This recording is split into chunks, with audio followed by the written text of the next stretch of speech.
What's going on, ladies and gents? It's your boy Neosynthesis, coming at you with yet another just kind of locals report deck profile kind of thing. The deck keeps getting better and better, and I just kind of keep wanting to show off, the improvements that I am making week to week.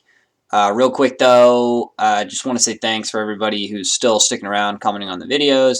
I know I haven't been posting so much Master Duel stuff, but like I said, it's really because I've been playing a whole lot of paper Yu-Gi-Oh. I really enjoy it. Maybe I'll revisit Master Duel. The normal rare festival seems interesting at least. Unfortunately, they didn't ban Metal Folk cards, so I'm not really sure what they're thinking. But that's neither here nor there. Don't want to get too sidetracked. Anyway, I went 2-1 again today, so similar to what we did on Saturday. My matchups were round 1. I played against Cyburst is my brain, what it's saying, but at Salamangre, and we beat them 2-1. I lost a dice roll, but I was able to win game 1. He won the second game, and then the third game I went first. So yeah, I won. Game 2 played against Flow Injuries. Game 1 I lost a dice roll, but he went first obviously, and I drew like Ice Dragon's Prison and Call by the Grave, which are both like really dead versus him. So we were just not able to win that game. Game number 2 I went first, set 4, and he evenly matched me for 4 cards, and then Cosmic Cyclone me for the last one. So that's it for that. And then in match number 3, we played against this really cool Spellbook Invoked Shadal deck that didn't really get to do much versus me. Kind of bricked in the first game, and then in the second game, Eldlich is really good versus like rogue decks like that. So I was able to get the victory. Shout out to the Hidden Arsenal Karibo die. I don't know if you guys have. Maybe the camera just won't focus because it's just too bad quality. I guess not. But we got the winged Karibo dice. One per case on this guy. Pretty cool swag for sure. And then we got the Trish die, which is really common to get, but I love Trishula. And yeah, that's it. Just wanted to show those guys off. We got dice. We gotta get supplies, and you get into Yu-Gi-Oh. It costs more than just the cards, guys. There's some peripheral supplies, i.e., here's the spell ground as well. So I do like to have nice accessories when I play Yu-Gi-Oh. All right. Regardless, so as you guys know, we're just making it a goal every tournament to make decks slightly better. I think I've come up with something that's really pretty good. I like this list for now. It performed like insanely well, except for the one match that we did kind of get blown out. But aside from that, we were able to win tons and tons of our matches. So anyway, I'll go through the card for card. We're still missing the last Lord of the Heavenly Prison. Definitely want 2 of those cards.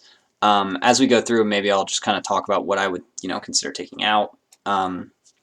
But I digress. Let's go ahead and get right into the card for card. For monsters, we just run the 2 Lord of the Heavenly, or 2 Golden Lord Eldlich, and 1 Lord of the Heavenly Prison. Lord of the Heavenly Prison is like completely insane. You like 100% need 2 of these, but I just don't have it. So that's going to be it for the monsters, just the 3 still. But we would go for 4 if we had the second Lord of the Heavenly Prison. All right, and then for spells, we're still running. Triple Extravagance. This card's pretty self-explanatory. We don't need to go into our extract. I resolved 2 Extravagance in a match today. It was really awesome. Yeah, Pot of Greed. It's like a really sick card. This card's like too good. I'm really glad that this card's not Prosperity. Like, I'm glad that this one's accessible and Prosperity's not, because this card's, I feel like, slightly better than Prosperity. Well, obviously use it in different kind of decks, right? And then for the generic stuff, we just run the 1 Call by the Grave, and that's it for like the generic spells. Call by the Grave is just like really good against a lot of stuff this format. Not specifically Flow Andaries, which is what I drew it versus, but it's all right. We ended up doing the cut that we were talking about in the last video. We went to 2 Cursed Eldland. I didn't really see this card at all today, so I can't really tell you how it performed. But I like this card better than like Lava Golems for now, just because it you know, it gets me into my Eldlich stuff, which sometimes that's like a problem with this deck, that you just don't see your actual like engine. So yeah, we're just running 2. This might go back up to 3. I'm just not really sure. And then for the last spell card we just run the 1 White Destiny. I really like White Destiny. It just lets you like, sometimes you can OTK out of nowhere with it, and then obviously it's like really good as like a secondary target to set with your Golden Land spell traps. And yeah, it just lets you grind and get, you know, more resources. This is a grind. This is like a grind deck. So having more grind cards is obviously important. You know, in the past on Master Duel, I was running the Black Awakening, but I don't think Black Awakening is particularly good in the TCG format. I think we're just a little bit too insane for that right now. So we just have to run other cards. So that does it for the spells. No more. Just I believe that's like 7. Yep, 7. And then we're going right. So that 7 spells, 3 monsters. We got 30 trap cards. We're running just the very standard 3, 6, 8 Eldlich spell traps. This is like essentially widely figured out. I think most people would tell you that this is like the ratio to run. There's not very much Eldlich in the format, so you don't really need to max out on this card. Conquistador is obviously like completely bonkers, and then Sanguine is like the best card in the entire deck. Yep, so that's it for the Eldritch spell and traps. For our like normal, quote unquote like real spell and traps, we'll go ahead and go into that. Run the triple Ice Dragon's Prison. We talked about bumping this up before. This card is just like a complete blowout. Another problem this deck sometimes runs into is you just don't have monsters to like beat people down with. But Ice Dragon's Prison can like really solve that. Obviously, you know, being able to stop like a graveyard effect from resolving, or just being able to like banish monsters non-targetingly from your opponent's field is super, super dope. And then in addition to that, we run the triple Torrential Tribute. We opened a Grand Creators today, so we actually got the 3rd rare, which is pretty cool. We don't have to use the gold rare, which is like, you know, makes our playsets of different rarities.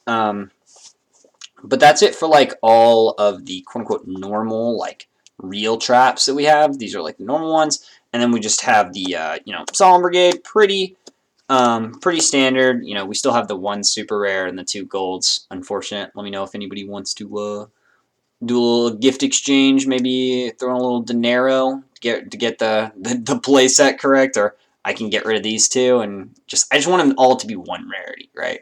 I would even take commons, but it's neither here nor there. So that's it for the like quote unquote like real traps. So just the six traps that aren't like part of the Eldlich. Or sorry, 12 traps that aren't like part of the Eldlich engine that are like quote-unquote real traps. Obviously the Eldlich spell traps do stuff, and then Call by the Grave is like almost a trap card as well. Right, so that's it for like the quote-unquote trap cards. The next cards we're running are actually triple Skill Drain. These are just our gates, so obviously we didn't have this last time, so this is like a big upgrade. I don't know if you guys can kind of tell. We got the... You sort of can see it on screen. Maybe you really can't. But the new Hidden Arsenal set came out, and it did contain Skill Drain at Ultra Rare. So we picked up 3 copies. Thanks to my buddy Alex. I feel like I shout him out in a lot of these videos, but he's just he loaned me some money so that I could afford the $90 Skill Drain playset. So yeah, we did it. Shout out to Alex. Thank you. This card is like super, super good. Obviously, we've been wanting to play it for weeks now. Yeah, I'm like a little, don't like want to touch it because it's so expensive. That's just Yu-Gi-Oh, right? And then we run for the rest of the gates. We run the triple Gozen. Gozen's like the best floodgate besides Skill Drain in this format. Skill Drain's like just insane always. And then we run the 2 There Can Only Be 1 and 2 Summon Limit. So we just want to diversify our like floodgate portfolio, basically. We want to have we don't want to draw like multiples of the same floodgate unless it's like, you know, Skill Drain or Gozen, which will completely win us the game. In some situations, you know, I really like having 2 Summon Limit. I really want the 10 floodgate like ratio so that I just like a fourth of my deck is a floodgate. And potentially, you know, there's a world where Gozen goes to 2, and this card goes up to 3 because I just think this card's just so good. Same thing with this one, though. There Can Only Be One's also very good. I just particularly don't think Rivalry is good in the format. Well, I was kind of on Rivalry for a while, but then, you know, just playing at locals and like talking to Alex, talking to everyone there, pretty much have come to the conclusion that that card is just bad, and that you don't really want to run it. In the current format, it just doesn't really do enough. But yeah, that's it for the main deck. I know we don't have too many changes. We took the like Trap Trick Engine out, just to fit more space because we want to get, like I said, we wanted a 10 floodgate ratio, and then yeah, we wanted to fit in the third Ice Dragon's Prison. As for like what I would cut for like the Lord, see, that's like probably the hardest question you could ask me. I guess it would probably end up being something from this, because I don't think I would want to cut. I don't think I would want to cut this, the White Destiny, because of how good it is in the grind. It might actually be called by. I don't think it's called by. I don't want to cut one of this. I really don't want to, but I'm not certain what else I can. What else is even cuttable? Yeah, it's pretty tough. I mean, like this card's not getting played in the top deck, but I still think it's pretty important to play in your deck. So, you know, perhaps it is just the one of this getting cut out, or maybe, yeah, I don't know. It's actually really hard to figure out what I want to cut for the second Lord.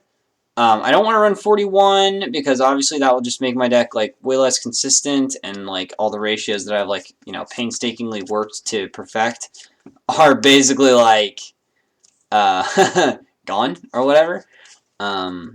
Like they're just like wasted. So I don't know. I don't know what I would run. Maybe maybe in the world where I get the Lord of the Heavenly Prison, we just cut. No, we don't want to cut a floodgate. I don't know. This is like, it's like by far the hardest question you could ask me is like what I'm cutting for the second Lord once I get it. But I think, you know, as much as I said I don't want to cut this card, I think it might end up being this card. Just because of how good all the other cards are. It might also just be this, just one of this, and we just go down to just the one. Because you want to see it sometime, and not all the time. You don't want to draw 2. You don't want to draw 2, which is why you run 2.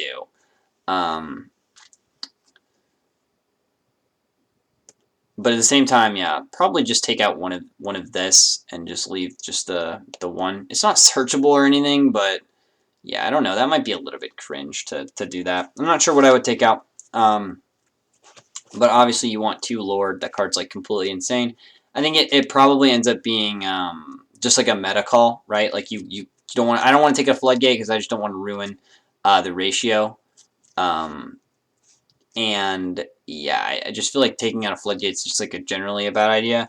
So, you know, and you don't want to take out a Solemn, obviously, or an Ice Dragons or a Torrential. So, like, the deck is just really generally tight.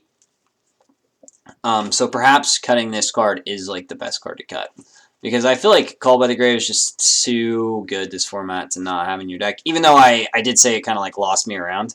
But, you know, you say that with any card. And I'll just kind of like, I'll take these cards because they're like super nice. I'm just kind of like, you know, just so everybody knows. Skill Drain. We got it. We actually have Skill Drain. I won't do that. I'm just hyped that I have Skill Drain. And then for the extra deck, we actually have an extra deck this time. Like, I kind of showed you guys my joke extra deck before, but we actually have one. So we get triple M-Duck. We don't have Link Spider because we just don't. There's none available in the store. So yeah, we have that. Hippashojin got summoned again today. I actually won the game. I summoned my boy Hippashojin. He's come in a few times. 2 light monsters, so you make him with 2 of the traps, or a trap and a Lord. Cause, you know, you need to get a trap in the graveyard or something like that. I almost made him with an Ecclesia that I Ice Dragon's Prisoned, and a trap card just to get that in the graveyard. So it's pretty cool. It's pretty cool. Triple M Duck. We can actually like, you know, make our cards ourselves and put them in the graveyard ourselves, which is super amazing. We're still running, or actually, we got to Nightmare Phoenix. I made Nightmare Phoenix one time, and it got Ghost Ogre, and I like immediately lost the game because of it. So yeah, I don't think that's Nightmare Phoenix's fault. Obviously, it's not Nightmare Phoenix's fault, but yeah, I've got a little PTSD from this card, but I like it. Obviously, run Nightmare Cerberus if you can get it. There's just none available in the store. Same thing with like there's the Light Charmer. That's another card you could run. That I would definitely run over like second Cerberus or like third Imduck. I mean, this is an extravagant. These are all just extravagant spurns. Like really, you don't necessarily need any of these cards. And I only really went into Imduck today, and I went into Nightmare Unicorn one time, and it was not very good. And then we run for our rank 5s. We're only running the 2 Pleiades. I feel like this is pretty.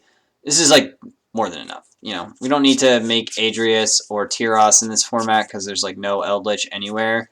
But these cards are super good. So, yeah, Pleiades definitely will win you duels if you can like, you know, stick him and resolve him versus like a matchup it actually matters in. And then to round out the extra, we just have the rank 10s. 3 Gustav Max. This card's like Existence is really cool, really nice. Like a lot of people play around this card, like they don't want to get to 2,000 life points because obviously, yeah, you just don't want to get burned out. Nobody wants that. So yeah, I like this card a lot. It's really strong just like by existing on its own. So that's pretty sick. And then to round it out, last 3 we just run 2 Dora. Dora is like, you know, he's big dude. And then we run the Super Dreadnought, you know, Libe or whatever, 6,000 guy who can attack a bunch of dudes. So we like that card too. Definitely not bad. And then for the side, I didn't, you know, the side's like still not optimized for sure, but I don't mind it. It's pretty good. 1 Droll because that's all we got.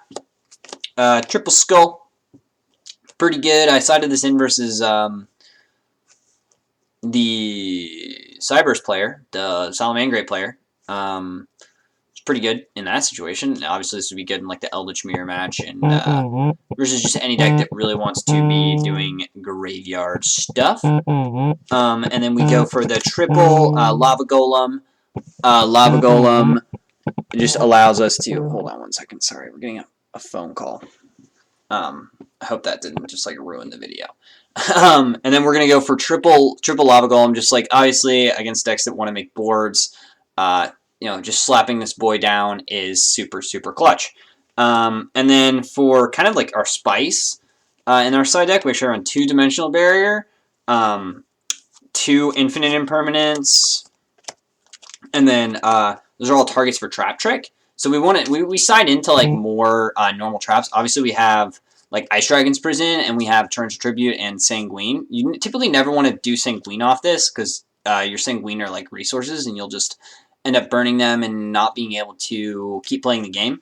But you know, I set an Imperm with this card, and and it wasn't the Imperm itself wasn't very good. But you know, it's all right. It's all right. Like in some situations, it would be better. But essentially, Trap Trick was just like getting me like thinner in my deck, right? Like I didn't want to draw the second Imperm, so I didn't want to draw either Imperm, so I just Trap Tricked on like the end phase, and then banish 1 Imperm, set another, and then like I ended up just sending the Imperm for an Eldlich to like resummon it, which is completely fine. And then we just side like the other 2 of the 3 of Gates, because you know some decks Gates are not actually good versus like Goes In is like bad versus some decks, so you take it out and you put in these cards. And then obviously you don't have like the same ratio of gates then, you only have 9. But it's okay because you're probably siding into like other relevant cards as well. I actually side in a lot of the time because like obviously when you win game 1, you want to side into cards not only for like the matchup, but like just because you know you're gonna have to go second. So like siding in the Droll, and then like this, and then like this, assuming you can find like cards to side out in the matchup is super cool. And then obviously you have like the double imperm as well that you can side into. And if you want, you can, if like, you know, you really feel like you need to get imperm, you can like side in the double trap tricks too, and just like make it as like a third and fourth copy of that. Obviously you don't have it from your hand, so it's like kind of defeating the purpose, but these are like going second cards that we can actually like play. A lot of the good going second cards, like evenly matched, are just a little bit out of my price range right now.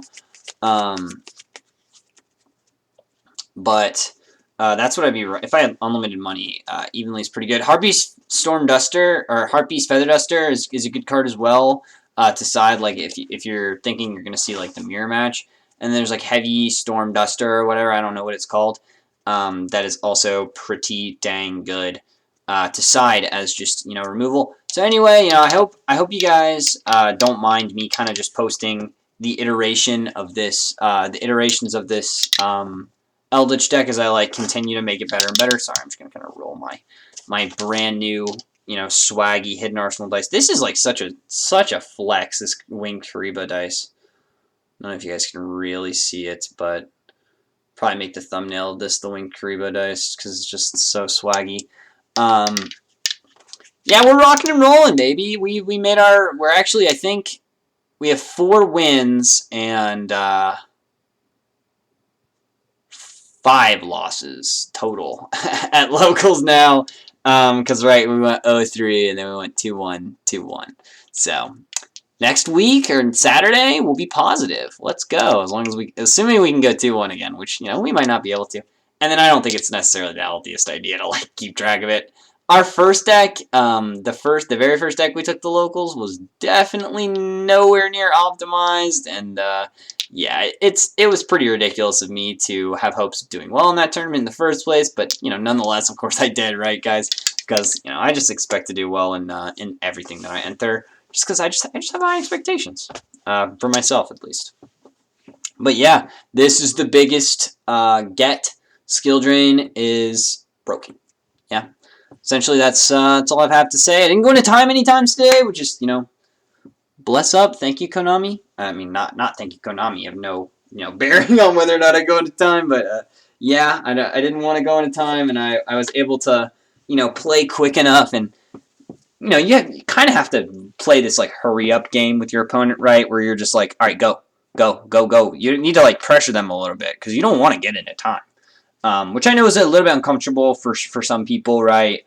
But it's just like all the things in Yu-Gi-Oh, all the things in Paper Yu-Gi-Oh that make it like harder. Like there's a social aspect to Paper Yu-Gi-Oh, obviously not a very big one because everybody's seen the kind of people who, you know, play Yu-Gi-Oh, not really the most social geniuses, as you might say, but there's definitely an aspect of like playing your opponent as well. Like you need to know that you don't want to go into time. You need to know that like your opponent, you know, might have a good card because you like have a good read. But yeah, Paper Yu-Gi-Oh is awesome. I'm really enjoying it.